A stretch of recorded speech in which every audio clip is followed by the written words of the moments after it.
नमस्कार दोस्तों, स्वागत है आपका मेरे चैनल राधा की आवाज़ में। आज की कहानी का नाम है गरीबी। एक घर में माँ बेटी रहती थी। रात का समय था। दरवाजे पर खटखटाने की आवाज़ आई।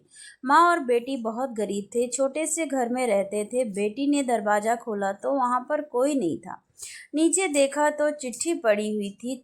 बेटी ने चिट्ठी खोलकर पढ़ी तो हाथ काँपने लगा और ज़ोर से चिल्लाई, माँ इधर आओ। चिट्ठी में लिखा था, बेटी मैं तुम्हारे घर आऊँगा तुमसे और तुम्हारी माँ से मिलने, और नाम की जगह नीचे लिखा था भगवान। माँ ने कहा, यह शायद हमारी गली के किसी लड़के ने तुम्हें छेड़ने के लिए कोई बहुत ही गंदी शरारत की है।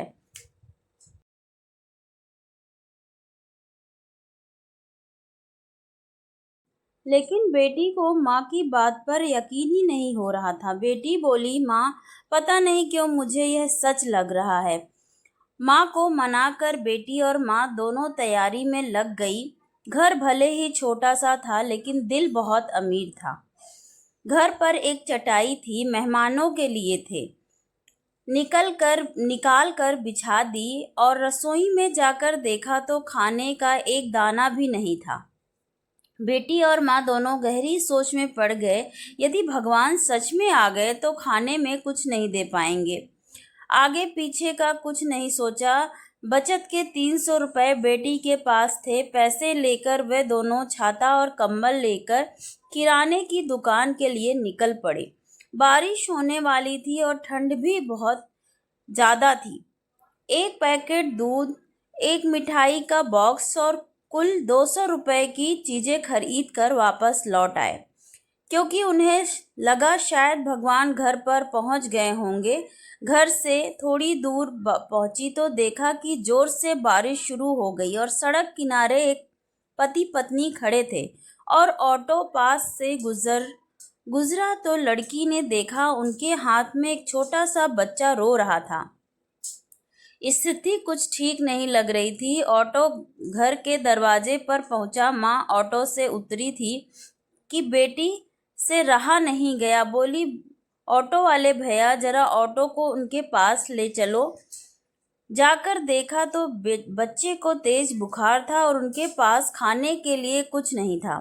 एक तरफ भगवान घर पर आने वाले हैं और दूसरी तरफ यह समस्या आ पड़ी है। बेटी ने सोचा, भगवान को मना लूंगी, लेकिन यदि इन्हें ऐसे ही हाल में छोड़ दिया तो भगवान बिल्कुल भी माफ़ नहीं करेंगे। बेटी ने जो जो खरीदा था सब उनके हाथ में थमा दिया और तो और बचे हुए 50 रुपए भी दे दिए और बोली, अभी मेरे पास इतना ही है इसलिए रख लीजिए। बारिश हो रही थी तो छाता भी दे दिया और बच्चे को ठंड लगने लगी इसलिए कंबल भी दे दिया। वहां से फटाफट घर पहुंचकर यह सोच कर कि भगवान आ गए होंगे, लेकिन दरवाजे पर माँ खड़ी थी। बोली, आने में इतनी देर क्यों लगा दी? बेटी यह देखकर एक और चिट्ठी आई है, पता नहीं किसकी है। बेटी ने पढ़ना शुरू किया। उसमें लिखा था, बेटी आज तुमसे मिलकर बहुत खुशी हुई। पहले से दुबली हो गई हो लेकिन आज भी उतनी ही सुंदर हो। मिठाई बहुत अच्छी थी और तुम्हारे दिए हुए कंबल से बहुत आराम मिला। छाता देने के लिए धन्यवाद बेटी, अगली बार मिलते ही लौटा दूंगा। बेटी के तो होश उड़ गए। निशब्द होकर पीछे मुड़कर सड़क किनारे देखा तो वहां कोई नहीं था। चिट्ठी में आगे लिखा था, इधर उधर मत ढूंढो मुझे, मैं तो कड़ में हूँ। जहाँ पवित्र सोच हो मैं हर उस मन में हूँ। यदि दिखे कोई ज़रूरतमंद तो मैं उस हर ज़रूरतमंद में हूँ। बेटी जोर से रो पड़ी और माँ को सब बताया।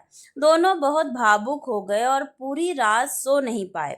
दोस्तों, अब आप सभी से एक प्रश्न है, यह बेटी सच में गरीब थी? जरा सोचिए और अपने दिल से इस सवाल का जवाब दीजिएगा, क्योंकि व्यक्ति मरने के बाद अपने साथ पैसे नहीं बल्कि कर्म लेकर जाता है, और जरूरी नहीं कि हर पैसे वाला व्यक्ति अच्छे कर्म लेकर जा रहा हो। इसलिए कोशिश करें कि पैसों से अमीरी हो या गरीबी, लेकिन कर्मों से अमीर जरूर बने। धन्यवाद दोस्तों। ये छोटी सी स्टोरी पसंद आई हो तो प्लीज़ लाइक सब्सक्राइब शेयर ज़रूर करें। Thank you so much for watching.